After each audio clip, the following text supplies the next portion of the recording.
How many of you happy people out there like yard sales? I love yard sales. I have bought so many things from yard sales that I never knew I always needed. I got this t-shirt from a yard sale. It says, mistletoe not required.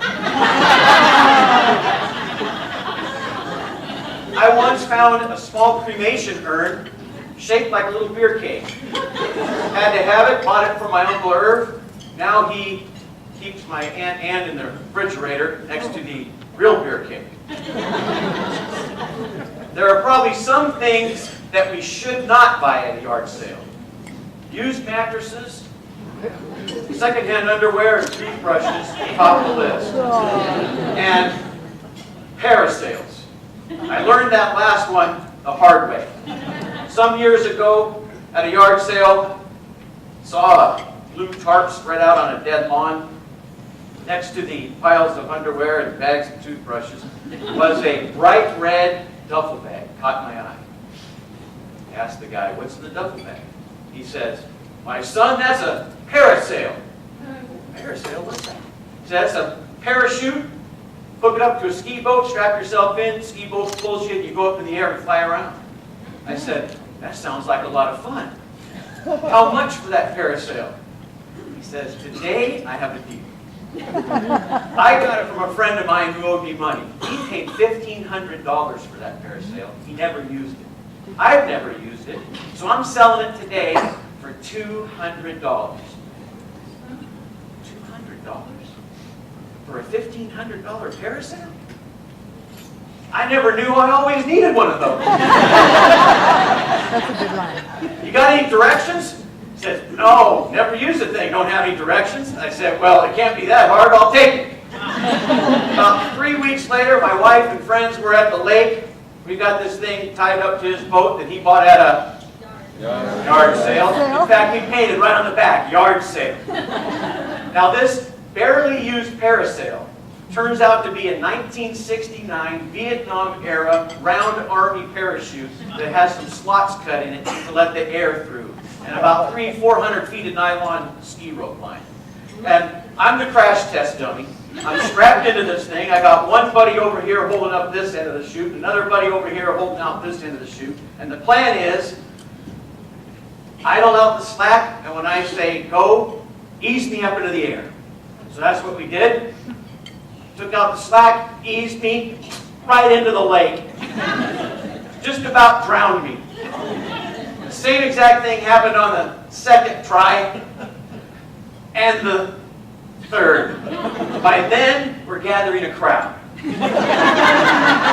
Over here, just offshore, is a big, nice, shiny boat. Looks like the guy bought it at a real boat store. He says, "Looks like you need some more power. You want us to try?" I said, "Yes!"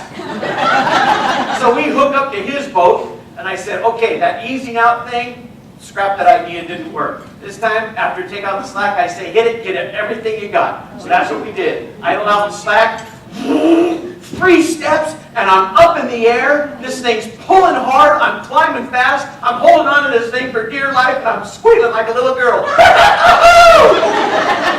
I am climbing. I couldn't believe how high and how fast I got up there. And right about then is when I realized I was afraid of heights. The adrenaline, the heart, it's just... By the time we reach the top, it starts to get kind of fun, and I wondered if my pants are wet because of the near drowning experience I just had, or because of the fear that's going through my body. Well, right about the time that everything sort of settles down, I'm starting to see what's happening and enjoy the ride, we ran out of lake.